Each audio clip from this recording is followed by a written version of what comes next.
Hi guys.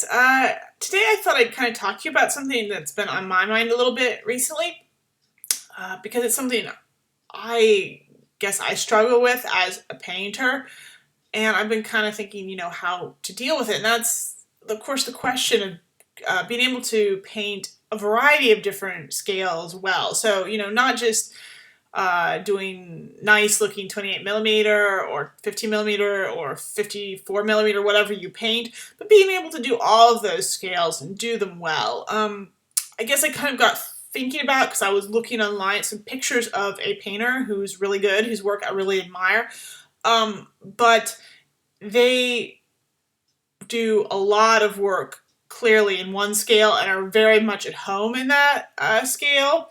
And so their work in that scale is really, really good.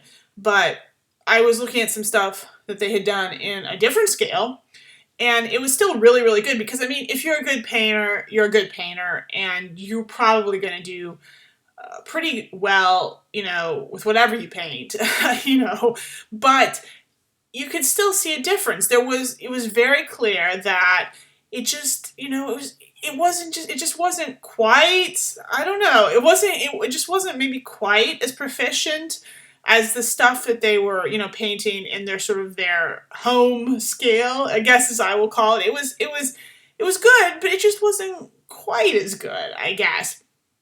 Uh, and, you know, so I got to thinking, the scale that you work in a lot, it can influence your ability to be able to paint well in other scales. And I think if you're starting out, the scale you learn in can really make a big difference to how kind of easy it is to adapt later. And that's kind of where my title comes into play. Obviously, it's a little bit misleading. I don't think, as far as wargaming is concerned, that there's one better scale for gaming in. That's going to be based on all sorts of things like, whatever your favorite rule set or your favorite period or what models you like or what your friends are doing, all these other things. I mean, that is, I definitely can't advise you on that. But when it comes to learning to paint something, I think there are some good choices, or I should say there are some choices that are better than other choices. And I guess if I had to pick an ideal scale for learning, I would probably choose 28 millimeter. And I guess why I say that is because it's really nicely in the middle. And of course, when I say in the middle, I'm kind of taking into consideration not just wargaming scales, but some of the bigger scales that people paint in, like 54 millimeter, 70 millimeter, 90 millimeter, whatever, busts. So, you know, working in 28 millimeter is nice because you get kind of the best of both worlds, because I kind of see there's sort of a division line right there at that 28 millimeter mark. Things smaller than that, like 15 millimeter, 10 millimeter, 6 millimeter, your main sort of goal is to have really good contrast, really good visibility. There's not much room for detail. I mean, there's detail in those figures, but there's not room to really exercise advanced techniques very much. And even if you do, it's often sort of lost in those smaller scale figures. So your goals, I guess, or what makes a good figure at those smaller scales is very different kind of than generally what happens when we're talking about larger scale figures, things over 28 millimeter, because there your goal is to be as subtle as possible with your painting. You want to really, make sure everything is smooth, the paint job is as clean as possible. You want to have very gradual transitions in your colors. It's very time consuming, and and obviously, sort of the techniques that sort of generally work well for those larger scale models, they tend to all sort of fit together. So, if you are painting 54, 70, 90, whichever one of those you work in most, it's easier to transition in between those larger scales. And the same goes for the smaller scales, transition between 1510, and even 6. 6 is really almost a case unto itself because it's so small. But moving within those sort of groupings requires less adjustment of your technique. But obviously, the techniques you lose on those bigger figures, you just can't, it's totally different. You can't apply those then to painting the really small figures and vice versa. 28 millimeter is nice because it gives you a little bit of both worlds. It doesn't give you everything you need, obviously, but you get to do a little bit of sort of things you need for the small scale figures and things that you need for the large scale. So the figures are big enough that you can practice advanced techniques like blending, feathering. You can paint some patterns. You can learn to do non-metallic metal. So those more time-consuming, complex techniques, you can learn them in 28 millimeter, no problem. But at the same time, 28 millimeter is small enough that it requires less attention to detail and less subtlety.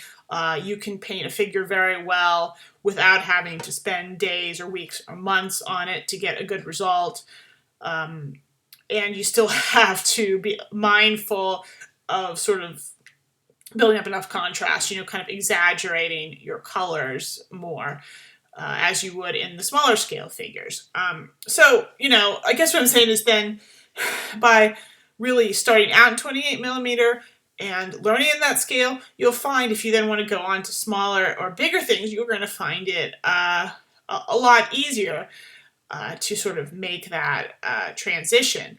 Now, personally, I did not learn in 28 millimeter. I actually started out with 54 and 70 and kind of worked down from there. And that's also a valid choice, I think, because it's always going to be easier to learn to simplify your painting, to paint with less detail than it is to go the other way and try to add detail and subtlety into your painting. That's going to have a much greater learning curve. So there's, a lot of advantages to sort of starting out in the scale that you think is the most detailed you're ever going to want to paint. And then, then you're kind of in a very good position for doing anything else that's less sophisticated. And so that really is very much, this starting in 28 millimeter device, I think is particularly relevant for war gamers because, of course, a lot of you guys are probably never going to really even want to do anything bigger. Yeah, I know there are wargaming scales that are a bit larger, like 30, 35 millimeter, the more heroic stuff. That is a bit bigger, but I think it's close enough to 28 millimeter that it's pretty much the same thing.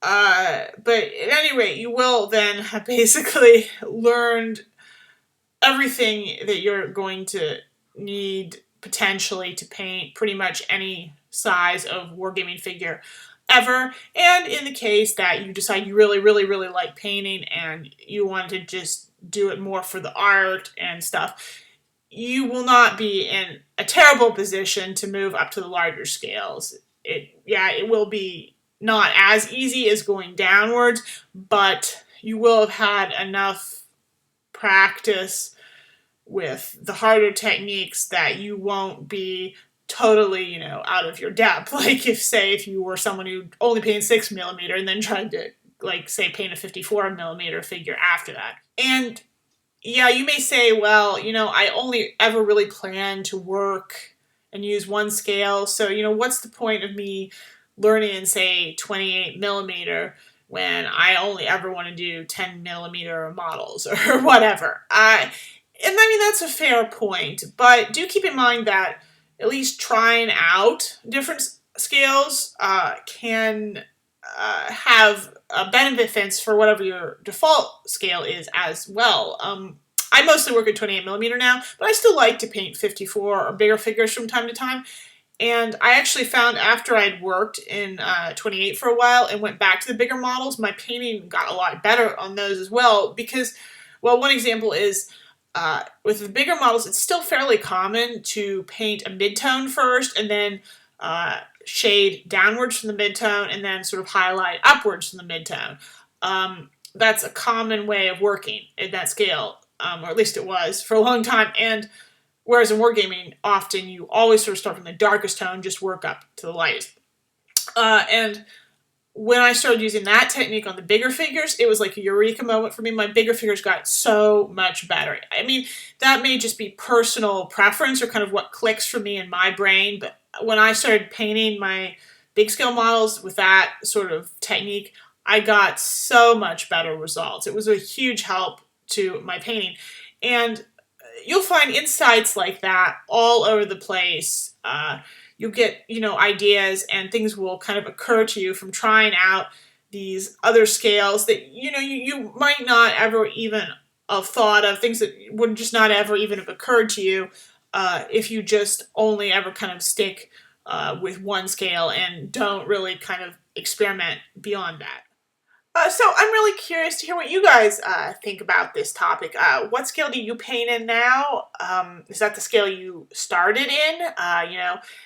Have you moved up and down scales before? And what was your experience like in doing that? Are there things that you've learned, insights you've gathered painting in one scale that have helped you in another scale? There's so much there that I think is really interesting to look at. And hopefully we can have kind of a interesting discussion of that in the comments. So, leave whatever you have to say down below as always. And of course, like and share this video, and I will see you next time.